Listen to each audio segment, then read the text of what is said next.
हाँ जी बेटे, good morning. जो आज का लेक्चर है वो है Hartree-Fock self consistent field method. बेटे, एक चीज़ तो आपको पता होगी कि इसका मीनिंग क्या है। सेल्फ कंसिस्टेंट का जो असल में मीनिंग होता है कि वो अपने पैरों पे खड़ा हो गया, सेल्फ कंसिस्टेंट हो गया। क्योंकि बेटे हम अब मल्टी इलेक्ट्रॉन स्पीसीज़ पे लगाने वाले हैं एप्लीकेशन। क्योंकि पीछे हमने लेक्चर नंबर 7 में वेरिएशन थ्योरम लगाई थी और वेरिएशन थ्योरम लगा के हमने एनर्जी निकाली थी हीलियम की, याद है आपको। और उसमें हमने ये कहा था कि सिर्फ वेरिएशन मेथड ही एक अप्रॉक्सीमेशन मेथड नहीं है, बहुत सारे ऐसे अप्रॉक्सीमेशन मेथड्स हैं जिसमें से जो मुझे सबसे अच्छा लगता है और जिसका रिज़ल्ट सबसे बढ़िया है वो है सेल्फ कंसिस्टेंट फील्ड मेथड। बेटे, दो साइंटिस्ट ने मिलके ये बनाया था, एक का नाम था हार्ट्री और दूसरे का नाम था फॉक, इसलिए इसका नाम हार्ट्री-फॉक बन गया।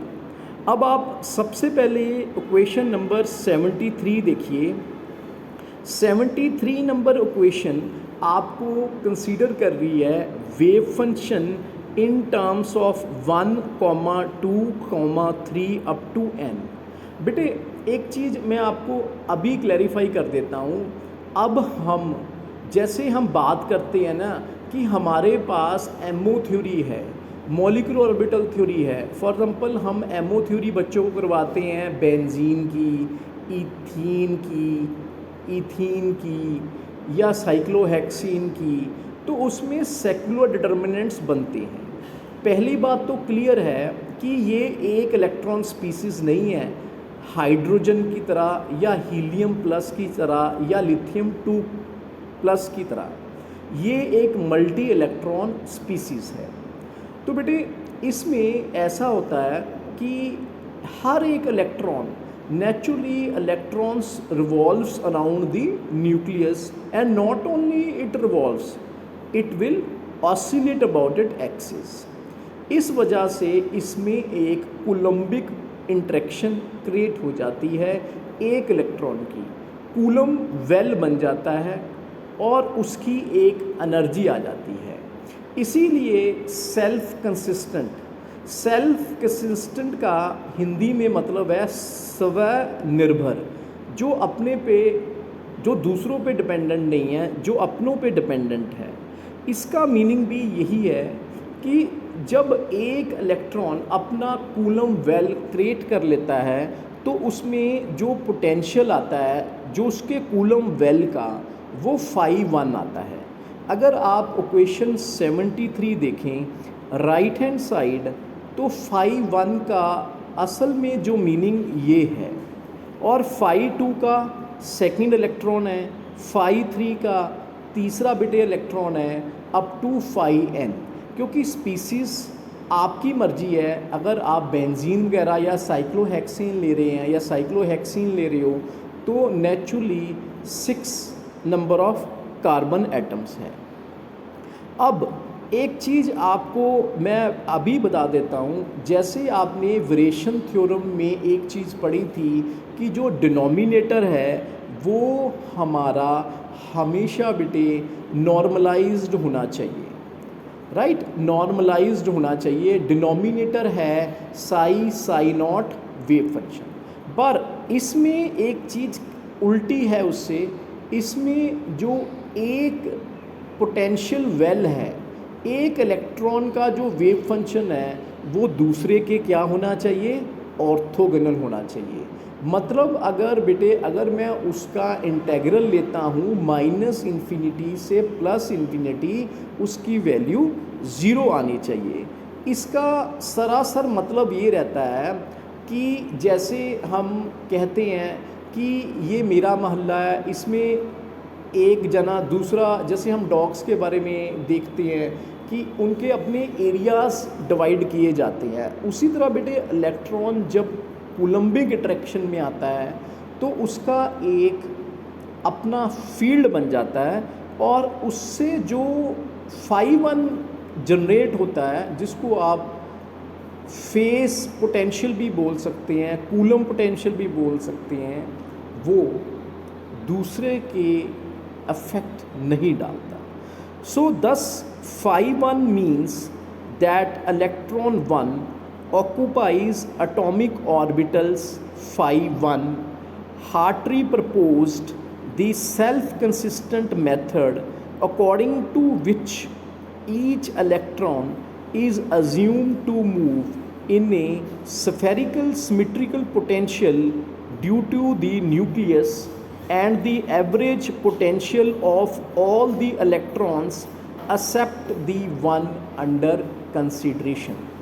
बेटे इसका जो सरासर मीनिंग है वो यही है कि एक इलेक्ट्रॉन का प्रभाव दूसरे पे बिल्कुल नहीं पड़ेगा। अगर पड़ेगा तो नेचुरली इंटर इलेक्ट्रॉनिक रिपल्शंस आ जाएंगी और जिस वजह से खेल सारा बिगड़ जाएगा और हमारी ये self consistent field theory applicable नहीं होगी। तो बेटे अब आप 74 नंबर क्वेश्चन पे आइए।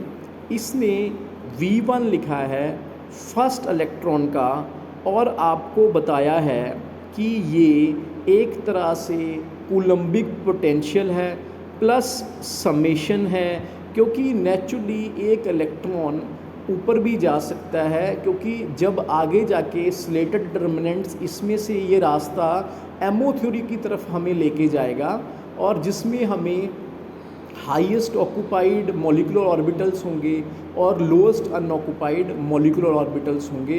होमो लोमो का कंसेप्ट जो आप बीएससी में पढ़ते आ रहे हैं वो हमारे सामने आएगा।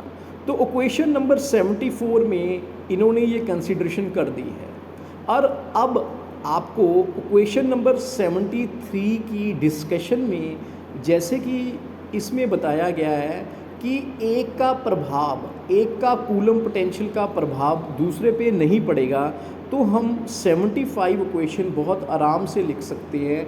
हम V1 को VI लिख सकते हैं, क्योंकि चाहे एक इलेक्ट्रॉन आ जाए, चाहे दूसरा आ जाए, चाहे तीसरा आ जाए, कोई फ़र्क नहीं पड़ेगा। अब इक्वेशन नंबर 76 पे आ जाइए, क्योंकि मैंने आपको बताया है कि जो पोटेंशियल होता है वो स्केलर क्वांटिटी होती है, वो मेजरेबल क्वांटिटी है, वो एनर्जी का फॉर्म हो सकता है, वो इलेक्ट्रॉन वोल्ट में मेजर किया जाता है, पर हमें इलेक्ट्रॉन की पोजीशन चाहिए, हमें इलेक्ट्रॉन का एड्रेस चाहिए, जो कि हमें करने के लिए हमें श्रोडिंगर वेव इक्वेशन लगानी पड़ेगी। अगर आप बेटे इक्वेशन नंबर 76 देखते हैं तो आपको पता लगेगा कि ये एक तरह से श्रोडिंगर वेव इक्वेशन है। इसमें साफ H cap psi is equal to E psi दे रखा है और ये एक हैमिल्टोनियन है, क्योंकि आप सब जानते हैं कि ये जो हैमिल्टोनियन है -1/2 delta I square plus V I है। सो ये जो हैमिल्टोनियन है ये आपका लेफ़्ट हैंड साइड पे कंसिडरेशन होता है। सो बेटे ये जो 76 नंबर इक्वेशन है इसका फिज़िकल सिग्निफिकेंस ये है। तो बेटे इसमें अगर आप देखते हैं इक्वेशन नंबर जो 76 है इसमें हैमिल्टोनियन दे रखा है और हैमिल्टोनियन को आगे कंसीडर किया है H cap psi is equal to E psi, क्योंकि जब हम इसको सॉल्व करेंगे न्यूमेरिकली तो प्रोसीजर वही रिपीट करना पड़ेगा सभी इलेक्ट्रॉन्स के लिए। एक चीज़ तो आपको मैंने पहले भी बता दी है कि इसमें जो एक पोटेंशियल वेल बन रहा है वो दूसरे के साथ ओवरलैप नहीं करेगा, और साथ में ये भी बता दिया है कि जो ओवरलैप इंटेग्रल है it comes out to be zero. तो अगर ये कंडीशन फुलफ़िल होती है तभी हम कह सकते हैं जो इक्वेशन नंबर 76 है तो उसको हम एप्लीकेबल कर देते हैं। तो साफ तौर पे इसने साफ लिखा है this procedure is repeated for each of the n electrons in the atom.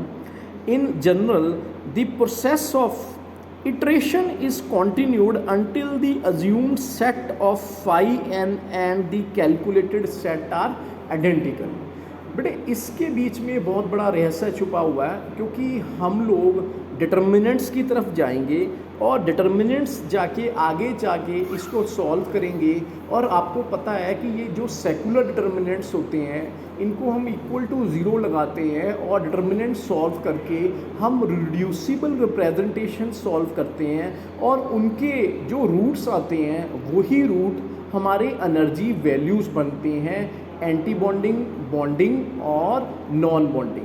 For example अगर मेरे पास ज़ीरो आ गया तो वो नॉन बॉन्डिंग ऑर्बिटल बनता है, और अगर मेरे पास बेटे नेगेटिव आ गया तो वो बॉन्डिंग ऑर्बिटल बनता है, और अगर पॉजिटिव आ गया तो वो एंटी बॉन्डिंग बनता है। हाँ जी बेटे, अभी हम आगे चलते हैं सेकंड स्लाइड पे। सेकंड स्लाइड पे जैसे हमने कहा था कि ये जो 76 नंबर इक्वेशन पे कि पीछे की जो पोटेंशियल वेल बनेंगे phi 1, phi 2 up to phi n, वो आपस में ऑर्थोगोनल होंगे, नॉर्मलाइज्ड नहीं होंगे। तो अगर हम 77 नंबर इक्वेशन देखें तो ये भी उसी चीज़ का कंसिडरेशन है, क्योंकि जब भी हम एक इलेक्ट्रॉन की वेव फंक्शन लिखते हैं वो सेल्फ कंसिस्टेंट होती है, वन इलेक्ट्रॉन वेव फंक्शन। पर हमने वन इलेक्ट्रॉन नहीं लेना, हमारे पास एक पूरी स्पीसीज़ है, एक पूरी ऑर्बिटल स्पीसीज़ है, वो 1, 2, 3 up to n number of carbon atoms हो सकती है। तो इसने फिर वही इक्वेशन 77 में वैसी ही इक्वेशन लिख दी है। और बेटे अगर हम थोड़ा सा आपको याद करवाएं वेरिएशन थ्योरम लेक्चर नंबर 7, उसमें मैंने साफ कहा था कि अगर आपने एनर्जीज़ निकालनी है तो फिर वेरिएशन का ही मदद लेनी पड़ेगी। तो इसमें भी ये एक वेरिएशन की मदद ले रहा है, एवरेजिंग कर रहा है साई को साई डैश से, और या साई डैश को साई डबल डैश से, या साई डैश को साई डैश से, या साई को साई से। क्योंकि अगर हम कई बार 1-1 दोनों इलेक्ट्रॉन दोनों ऑर्बिटल के 1-1 स्पीसीज पे अपने अपने पे होते हैं, कई बार एक 1 पे होता है, दूसरा 2 पे होता है, कई बार एक 1 पे होता है तो तीसरा होता है, पर वो हम सिलेक्शन रूल के कॉरस्पॉन्ड 1 और 3 को नहीं ले सकते। इसके बारे में हम आगे जाके डिस्कस करेंगे। तो हैमिल्टोनियन ऑपरेटर है और उसका जो आपने सॉल्यूशन लिखा है इन terms of spherical polar coordinates, क्योंकि इसमें मैं n नंबर ऑफ इलेक्ट्रॉन्स लेके चल रहा हूँ, तो इसीलिए क्वेश्चन नंबर 78 मैंने समेशन में कंसिडर कर दी कि भाई ऐसा है कि एक तो इसमें एग्जैक्ट एनर्जी आती है, क्योंकि बेटे ऐसा है कि जब भी इंटरेक्शंस होती हैं, अगर पॉजिटिव इंटरेक्शन होती है तो एनर्जी हमेशा रिलीज़ होती है। हम जब आपको शुरू में ही ये बता रहे हैं कि इसमें ऑर्थोगोनैलिटी का कंसेप्ट है, तो इसका मतलब ये है कि वो आपस में एक दूसरे के अगेंस्ट तो होंगे नहीं, और अगर अगेंस्ट होंगे तो फिर ये एप्लीकेबल नहीं होगा। अगर आप क्वेश्चन नंबर 78 लिखो, ये एक बहुत ब्यूटीफुल क्वेश्चन है, क्योंकि इसमें ई डैश समेशन से माइनस किया है 2 इलेक्ट्रॉन का। आगे इसने साफ जाके कह दिया कि हमने एक एवरेजिंग की है दोनों पोटेंशियल वेल की। तो इन 1930 Russian physicist Vladimir Fock proposed that since the Hartree wave function was the product of n one electron spatial function, as improved function should include both the spatial part and the electron spin part. This suggest has been made by Slater. बेटे कई बार क्या होता है कि 2 dogs आपस में लड़ते रहते हैं और बिल्ली रोटी ले जाती है। सिमिलरली कई बार क्या होता है, कुछ लोग काम बहुत अच्छी तरह करते हैं पर उसका फ़ायदा तीसरा ले जाता है। जैसे आपने स्लेटर डिटर्मिनेंट्स पढ़े थे, स्लेटर डिटर्मिनेंट्स में कई बार क्या होता है कि हम एक चीज़ कंसिडर करते हैं कि हमें इंटर इलेक्ट्रॉनिक स्क्रीनिंग के कारण हमारे पास जो अफेक्टिव एटॉमिक नंबर आता है वो Z-S आता है। तो इससे ये बात तो क्लैरिफाई होगी कि इसमें जो स्लेटर डिटर्मिनेंट्स निकलेगा वो Z-S है। तो Hartree and Fock calculation gave good agreement with experimental atoms of various elements in 1965.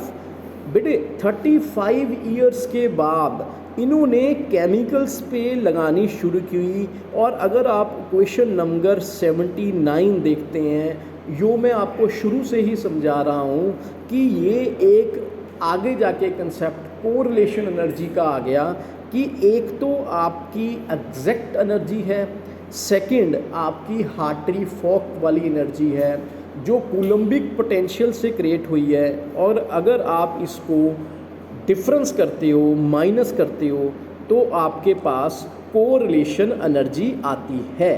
तो this is all about of self consistent field method theory.